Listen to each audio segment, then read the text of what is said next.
हाँ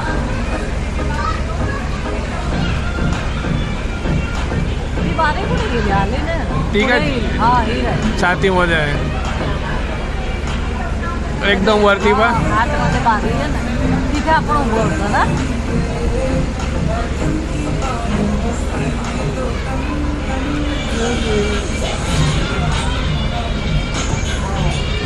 लोखंडी पुरुष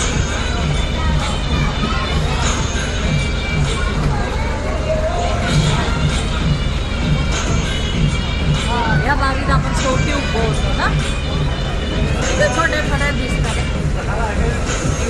के असंभव कार्य को संभव कर दिखाया। आइए आज हम सब उनकी महिमा में विश्व के सामने एक उदाहरण रखें, क्योंकि ये ही भारत को श्रेष्ठता के मार्ग पर ले जाएगा। हमारा कर्तव्य है हमें निश्चय कर लेना चाहिए हमने हिंदुस्तान में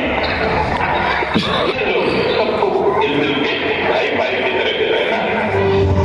स्टैच्यू ऑफ यूनिटी एकता की प्रतिमा और श्रेष्ठता का प्रतिबिंब है। एक पहल है इस अखंड भारत को श्रेष्ठ भारत बनाने के सपने को पूरा करने के लिए। एक पुकार है हम सबको एकजुट होने के लिए। एक आंदोलन है भारत को सबसे आगे ले जाने के लिए, श्रेष्ठ बनाने के लिए। आपके योगदान और विश्वास से ही बनेगा एक भारत श्रेष्ठ भारत।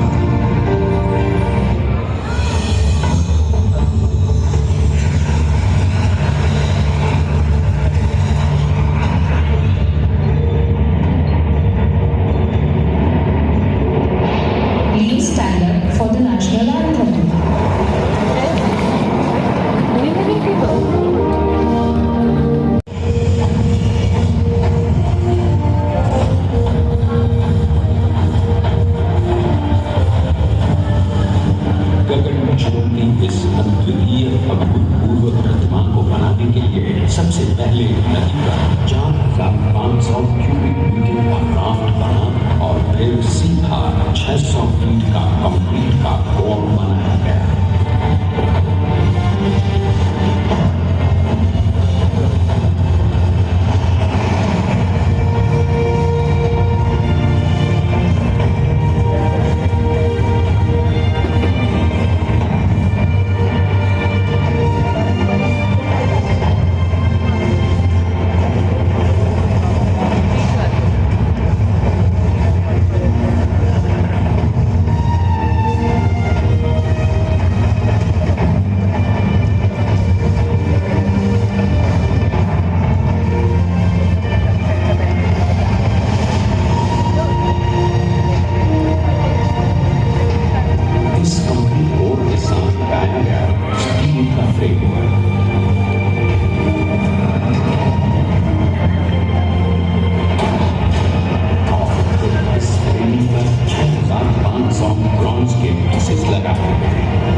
बनाने में एक सेकंड की ब्रेक लिए बिना देश भर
आने वाले न जाने कितने सालों तक यूं ही चमचमा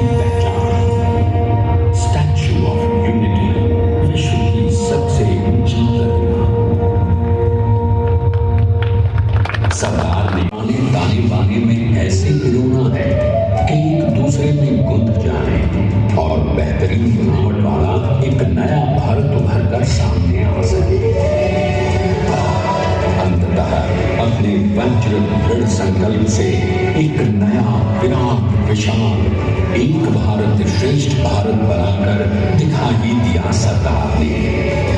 संसार के सबसे बड़े प्रजातंत्र के शिल्पी को प्रणाम करने के लिए देश ने बनाया है ये समर्थ स्मारक। स्वाधीन भारत को समर्थ भारत में बदलने वाले सरदार पटेल को समर्पित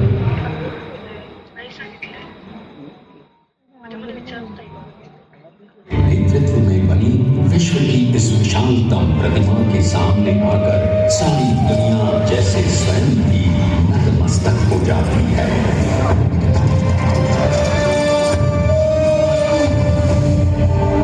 सच होने के साथ अब सरदार पर कई एक नई जिम्मेदारियां थी। आने वाली आजादी की तैयारी और एक नए भारत के लिए नए लोकतांत्रिक संविधान की संरचना। जैसा उनके साथी ने खुद कहा था, सरदार ने ही छेनी हथौड़ी लेकर एक नए भारत को उकेरा है।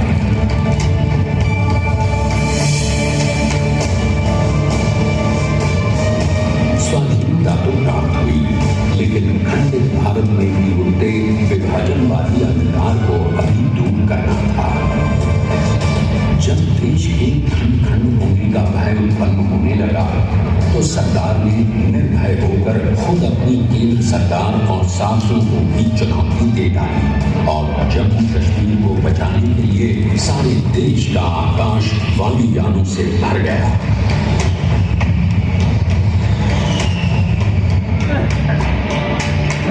फिर हैदराबाद और जूनागढ़ के भारत में विलयीकरण को पाकिस्तान से चुनौती मिली। सरदार चाहते थे कि देश की एक इंच धरती अब और विभाजित नहीं होनी चाहिए। नए भारत को एक करने के लिए समझा बुझाकर मनाकर 565 रियासतों को सरदार ने अपनी सूझबूझ सदाशयता संबल से एक नए स्वतंत्र भारत का अभिन्न अंग बना दिया। हमारे इतिहास में अखंड भारत के पुरुषार्थ का ये एक महानतम अध्याय है। का सबसे बड़ा और सफल किसान आंदोलन बारडोली। वल्लभ भाई ने बारडोली के 87,000 किसानों को ऐसा अटल अडिग अचल मनोबल दिया कि अंग्रेजी सरकार हिल गई और एक बरस के बाद उनका लगान माफ कर दिया गया। अब तो पूरे देश में लोग वल्लभ भाई के नाम की कस्में खाने लगे। स्वयं महात्मा गांधी ने कहा, अब वल्लभ भाई मेरे शिष्य या साथी नहीं, सारे देश के सरदार हैं। और देश को मिल गया एक अनोखा असरदार सरदार।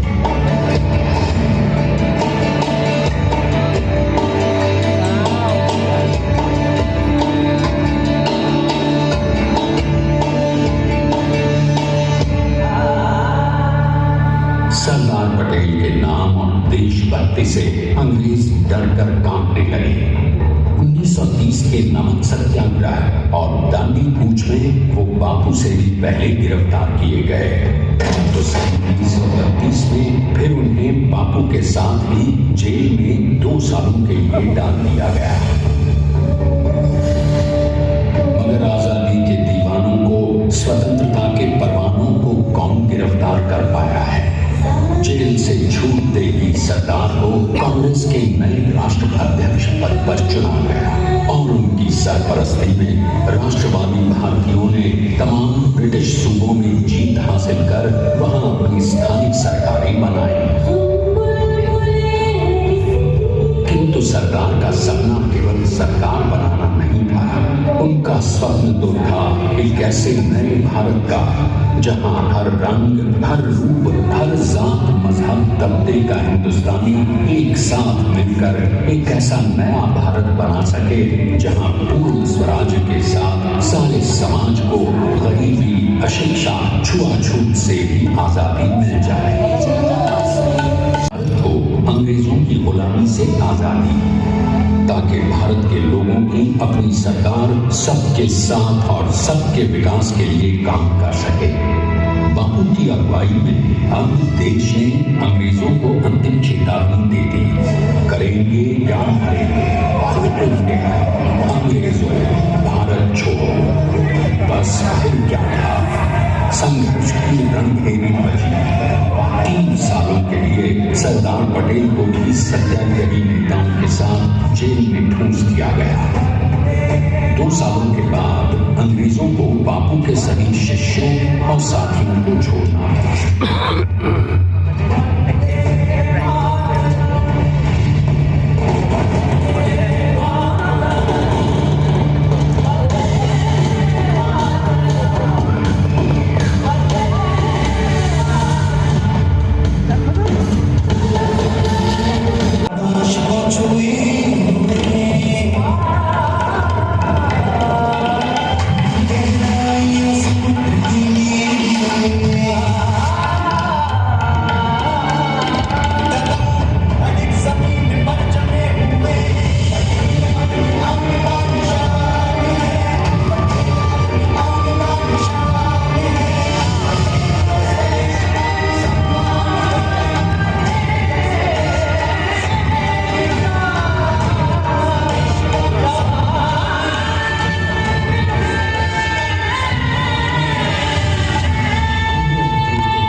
त्याने सांगितलं ना, तुमचे भारतीय लोकच होते आम्हाला मदत करणारे.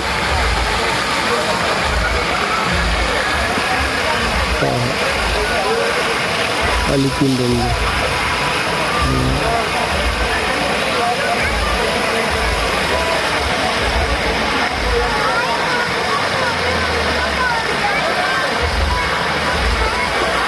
पुतळ्यावरती तिथूनच लावलं होतं का त्यांनी शूटिंग? म्हणजे बहुतेक तसंच असेल.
यार सिंग टूट गया पे ले गया दिया काली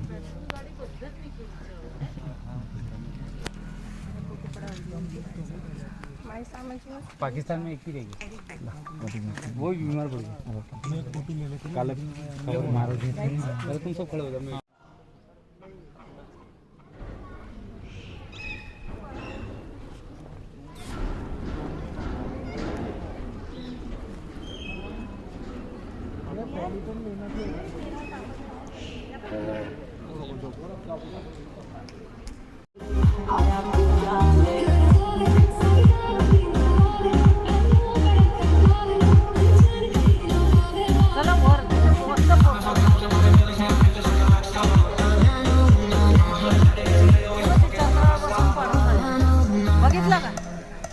चंद्रावर बसून पाडून राहिली चला